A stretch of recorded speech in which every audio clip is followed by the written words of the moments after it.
Hi guys, great to see you again. The Premier League returned with a bang over the weekend, and plenty of clubs still have a lot of business to do before the transfer window closes. You know the drill by now. To get your questions answered, make sure you've subscribed to The Athletic and leave a comment below my weekly column or via our discussion pages. You can sign up to The Athletic for just £1 or $1 a month right now by going to theathletic.com/Ask Ornstein. You can check out, among other things, James McNicholas's phenomenal interview with the great Thierry Henry. You can also find that discount code in the description below this video. On the agenda this week, Danny Rose's Tottenham exit, Chelsea's pursuit of Declan Rice, and some quick-fire answers on Arsenal, Liverpool and Manchester United. First question comes from Jack, 13 years of service, but I take it there's no plans for a testimonial or anything like that for Danny Rose. Jack, you're referring to the decision or the news late last week when Tottenham announced their squad numbers for the new season, and there was a notable absentee in Danny Rose and the number 3 shirt. I think we know the background to this. It was underlined in the Amazon documentary aired recently that Rose had really fallen out of favour when Jose Mourinho took over as manager. He was trying to work his way back to fitness as well. Mourinho couldn't guarantee him regular first team football, and there have been longer term problems for Rose and Tottenham too. Therefore, it was seen as the best option for all parties that he spent the second half of last season on loan. That was at Newcastle, of course. And then when he came back to the club this summer, as we've reported in my Monday column this week, Mourinho let him know that he wouldn't be part of his first team squad for the upcoming season because he couldn't give Rose the first team game time that he wanted, with Ben Davies, Ryan Sessegnon and a younger player all as existing options at left back. So there was that understanding from all parties. You could argue, therefore, that you wouldn't expect to have a squad number if you're not part of the first team squad, but others will argue that it would have been a touch of class just to let Danny Rose know. In fact, as I understand it, he found out when somebody called him up saying they'd seen it on television that he was not being given a squad number for the new season.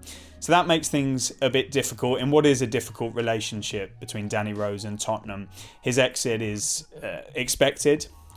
Genoa in Serie A have shown interest. That's probably the most credible at the moment, but it's not as advanced as some reports had suggested. There's also interest from a couple of clubs in Spain and Turkey, and I think one in England as well. So we'll see how that develops. Second up, we have a couple of questions, and I'll try and roll them into one. Nicholas asks, what would it take for Chelsea to get Declan Rice? And then Steve says, Chelsea need a defensive midfielder. Rice is unlikely. What are your thoughts on retaining Bakayoko? In essence, the view of the West Ham hierarchy, as I understand it, is that Rice is not for sale under any circumstances.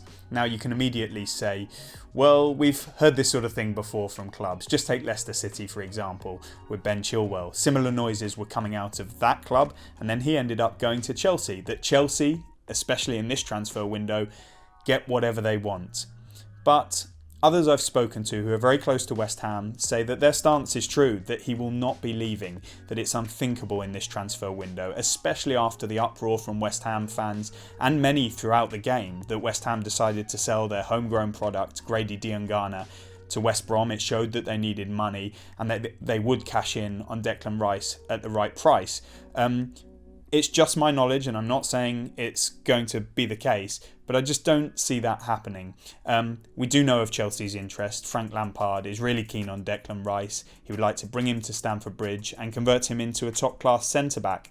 There are some reservations about Declan Rice among some at Stamford Bridge over the sort of price it would take to potentially entice West Ham into selling. I originally heard sort of 55 to 60, but more recently people have said up to 80 million euros, and that's a player that was released by Chelsea's academy as a 14-year-old, and some at the club feel they're not convinced that he's necessarily addressed the technical or perceived technical deficiencies that encouraged them to let him go at that age. So I would say that Rice from West Ham to Chelsea is very improbable. However much West Ham could do with the money to invest in other areas. I think he's key. I think he looks happy, certainly before lockdown when he went over from scoring that spectacular goal and celebrated with David Moyes, although he did like the tweet from Mark Noble criticising the sale of Diangana. And my view on that means that your question around Emerson, Ross Barkley and money are kind of irrelevant. But again, that's just my information. And Emerson is one that I understand and have reported that is of interest to West Ham as a left-back option. And also Sead Kolasinac of Arsenal was one that was on their recruitment list as an option. There are sort of counter reports saying that he's likely to stay at Arsenal or unlikely to move to West Ham. I know there's a lot of interest in Kolasinac from clubs abroad, including Schalke, reportedly, his former club. So we'll see what happens on that, because he may also want to stay at Arsenal and fight for his place under Mikel Arteta. Second part of the question on defensive midfield for Chelsea. Well, they've obviously still got N'Golo Kante and Jorginho's there too, so I think a lot could still happen towards the end of the window.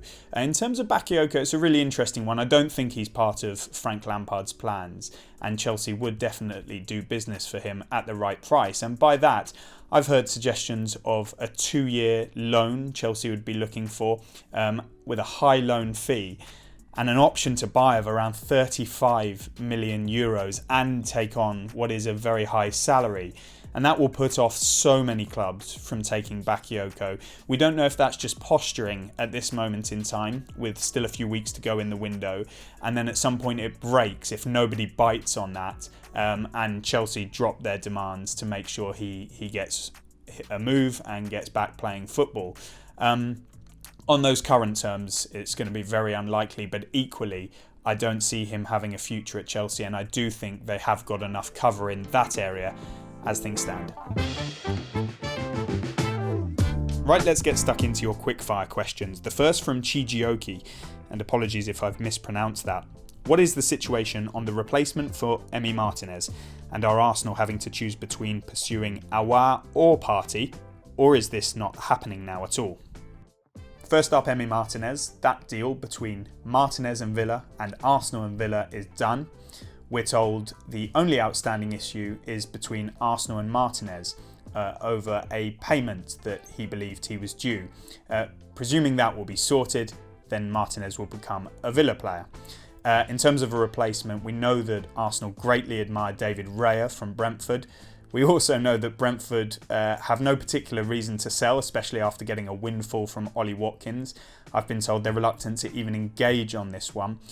One suggestion we've had at The Athletic is that Arsenal might buy Raya, who would be expensive for a second choice goalkeeper, and then loan him back to Brentford to try and ease that situation and make sure Brentford keep their number one goalkeeper, but we don't know any more at this stage. The other interesting one that has been widely reported now is Alex Runarsson. He plays for Dijon, he's Icelandic, 25, and he, like Raya, is known to the Arsenal goalkeeping coach Inaki Kana because they worked together at Nordsjælland previously. As far as we know, there are talks between the clubs over a fee in the region of £1 million, but I don't think there is an agreement on that fee, how it would be paid. And also, I think that reports that he underwent a medical at Arsenal are wide of the mark. So while that may happen and he may come in as Arsenal's number 2, I do think there is long-standing interest. Over a number of months, they were looking into this possibility. It's definitely not done yet, so we'll have to watch that space. On Aouar and Partey, as we've reported before, there's a great deal of interest there. I don't know of any developments. What I do know is that reports suggesting that Aouar is going to sign for Juventus are not accurate. The last I knew, the feeling at Juventus was there was no chance in that happening. So maybe Arsenal can be hopeful. We know about that admiration for Partey as well. But I think Arsenal are going to need to get some bodies out first, and then we'll see if either of them, both of them, develop in the final weeks of the window. Sorry that I can't give you a more concrete update. Here's one from Jack. Any news on the players Liverpool are looking to sell this window? Jack, in any normal market, I think Liverpool would have hoped, been confident even, of having shifted bodies by this point and for decent prices. but this isn't a normal market and they're not the only club finding that. At senior level, I think there's still going to be a lot of speculation around Gini Wijnaldum, but there are no developments on that one to my knowledge. And then around the fringes, there'll be a number of players too that it will be hoped can be moved on in the coming weeks. One of them is Harry Wilson. Now, we know that Leeds United had started working on a deal for him much earlier in the summer, but that didn't develop, I think because Marcelo Bielsa decided that Wilson wasn't the right player for him. And they actually moved their target on to the Udinese in Argentina attacking midfielder Rodrigo de Paul. Now, it seems that de Paul did want to come to Leeds and that would have been a very exciting signing for them. But I don't think Leeds can get close to the asking price, reportedly 40 million euros, that the Serie A club want. And the last I heard, Leeds saw that asking price and a deal, therefore, as being impossible. So presumably they would move their targets on elsewhere, and that raises the question, could Wilson come back on the radar? But if Bielsa doesn't want him, then I don't see that happening. It will certainly be one to watch because I think Liverpool didn't want another loan for Wilson. They would like to get money in for him in the region of £20 million. Will that stance shift as the window develops and the deadline nears? We'll see. But in terms of departures at this moment in time, no news, I'm afraid. Finally, Shashank. You mentioned last week on Reguilon that United sources have been saying their name is getting dragged into the saga. More reports are emerging from Spain on this. Has there been a change in stance at Old Trafford? Well, I also mentioned in that answer, Shashank, that this situation seems to be changing on a near daily basis, and so it is proving. We know Manchester United retained a strong interest in Sergio Reguilon.